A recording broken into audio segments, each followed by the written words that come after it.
Pedro I el Cruel, el terror de la nobleza. Frío y vengativo, Pedro I de Castilla persiguió con saña a quienes amenazaban su poder, pero su hermano bastardo, Enrique de Trastámara, lo mató con sus propias manos en Montiel. Contexto histórico. Pedro el Cruel es uno de esos monarcas de los que se han escrito innumerables estudios y biografías, pues su vida y muerte, si no fuera por la gravedad de los acontecimientos, daría para un culebrón televisivo.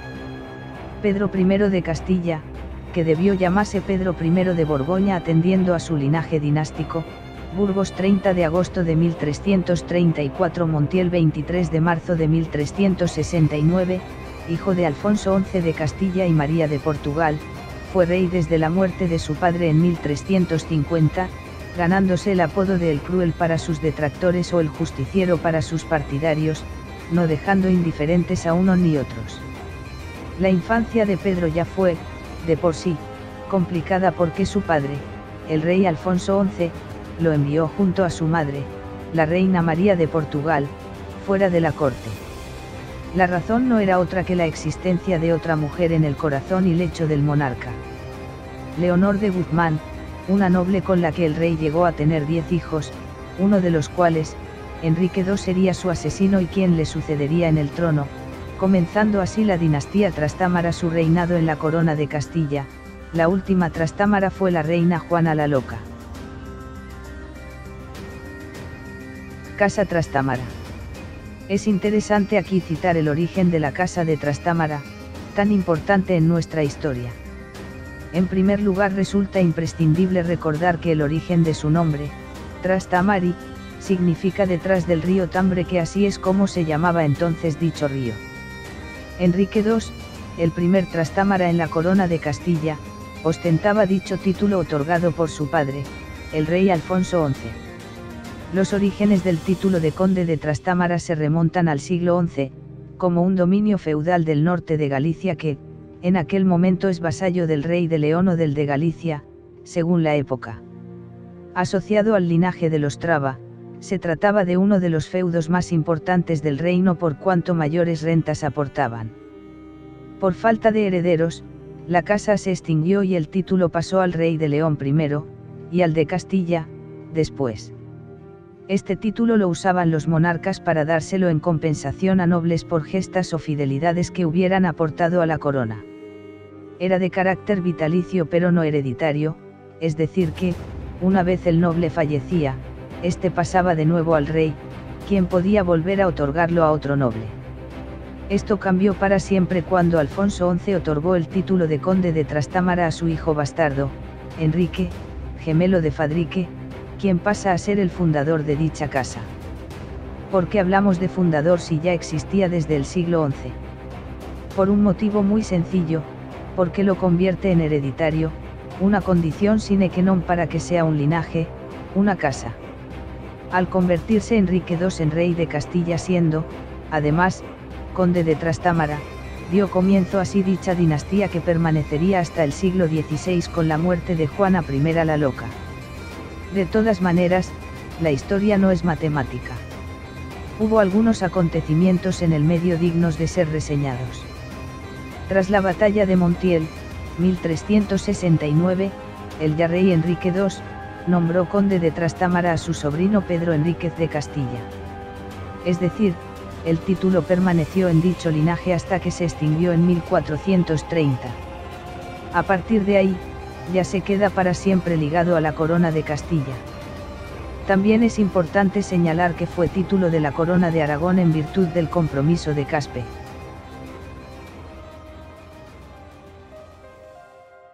Después de esta breve anotación sobre la casa Trastámara, volvemos a la biografía de Pedro I de Castilla.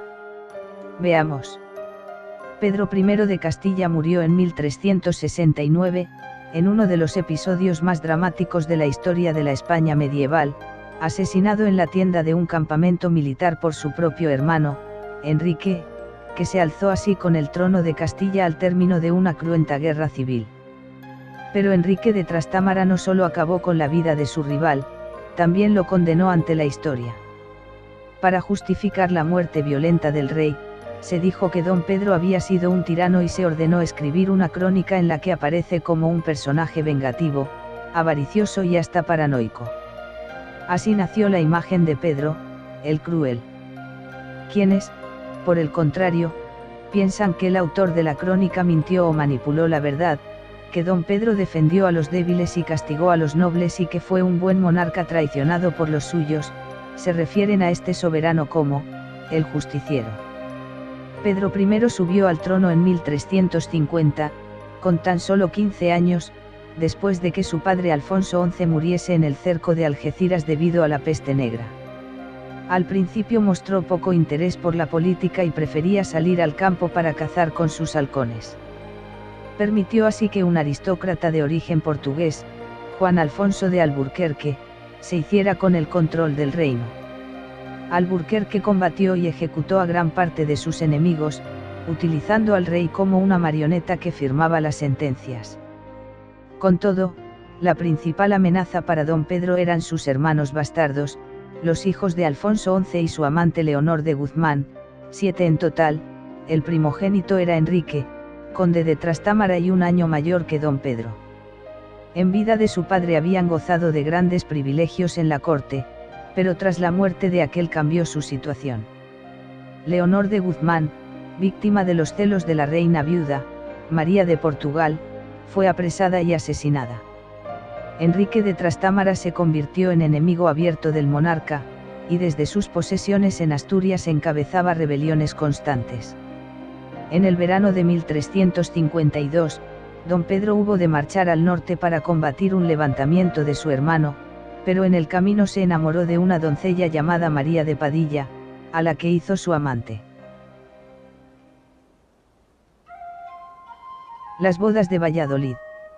Alburquerque había prometido al rey con una sobrina del rey de Francia, Blanca de Borbón, que llegó a Castilla en febrero de 1353, poco antes de que naciese la primera de las hijas de don Pedro y María de Padilla. El matrimonio se celebró en Valladolid, pero pasados algunos días don Pedro salió de la villa para reunirse con su amante. Nunca más volvió a ver a doña Blanca. Fue el castillo de Sigüenza en el que fue encerrada Blanca de Borbón, esposa de Pedro I, quien la haría asesinar más tarde en Andalucía. La principal amenaza para don Pedro eran sus hermanos bastardos, los hijos de Alfonso XI y su amante Leonor de Guzmán. En los meses anteriores al enlace, el monarca había comenzado a cambiar de actitud respecto a su madre, a Alburquerque y, en general, a todos aquellos que lo habían controlado. Sus nuevos amigos y consejeros eran los parientes de María de Padilla, especialmente el tío de esta, Juan Fernández de Henestrosa. Los nobles, furiosos por sentirse apartados del rey, se rebelaron y exigieron al monarca que se alejase de sus nuevos privados y que regresase con su esposa para dar a Castilla un heredero legítimo. Tratando de acallar estas protestas, el rey se casó con una noble llamada Juana de Castro, después de que algunos clérigos anularan su anterior matrimonio, pero también la abandonó al día siguiente de la boda, al descubrir las intrigas de los hermanos de su nueva esposa. Alburquerque, por su parte, se alió con los hermanos bastardos del monarca, pero murió pronto. Se dijo que envenenado. Durante su agonía hizo prometer a sus aliados que su cadáver les acompañaría hasta haber reducido a don Pedro. Tras varios meses de tensiones y enfrentamientos, el rey fue retenido en Toro, acusado de no saber gobernar, y el ataúd de Alburquerque fue sepultado. El monarca empleó su astucia para dividir a sus captores y consiguió escapar, pero la afrenta se le quedó grabada en la memoria. Guerras y revueltas. En 1356, el rey se encontraba en Sanlúcar de Barrameda cuando apareció ante sus ojos un barco aragonés que se dirigía a Francia y que atacó a unos navíos de Piacenza atracados allí. Don Pedro persiguió al barco pero, viendo que no podía atraparlo, regresó e hizo apresar a todos los comerciantes catalanes residentes en Sevilla y confiscar sus bienes. Como el rey Pedro IV de Aragón se negó a disculparse por el ataque, le declaró la guerra. Este episodio es conocido por la historiografía como la Guerra de los Dos Pedros. A mediados del siglo XIV la península estaba dividida en 5 reinos diferentes. Uno de ellos, Portugal, se lamía las heridas de sus últimas guerras civiles.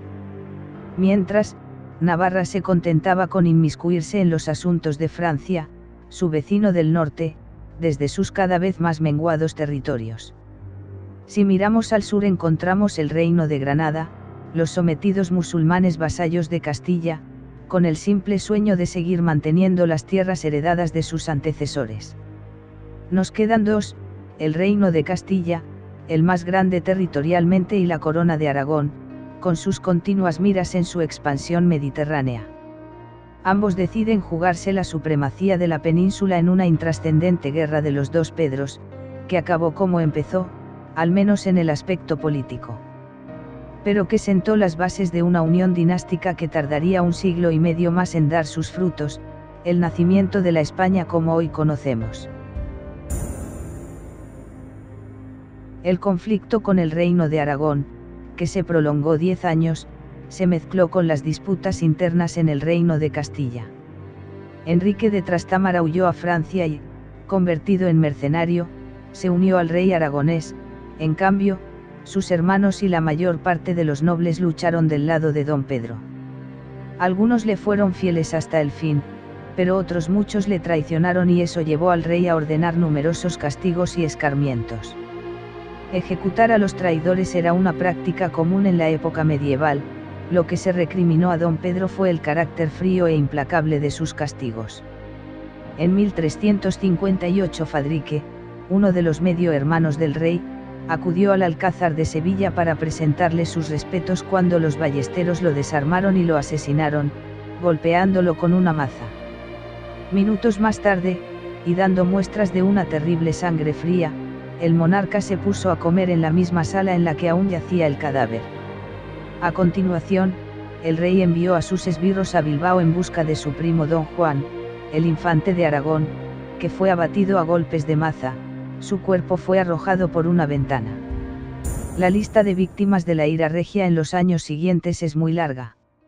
Blanca de Borbón fue apresada y ejecutada. Gutiérrez Fernández de Toledo, uno de los hombres de confianza del rey, le escribió una dramática carta antes de ser ejecutado. Samuel Leví, tesorero real judío, fue torturado para que confesase dónde había escondido lo que en teoría había robado a la corona. El rey Bermejo, que había usurpado el trono nazarí de Granada, se presentó ante don Pedro en Sevilla cargado de joyas para ganarse su favor, pero este, tras aceptar el presente, hizo que lo atasen a una mula y lo alanceasen hasta matarle.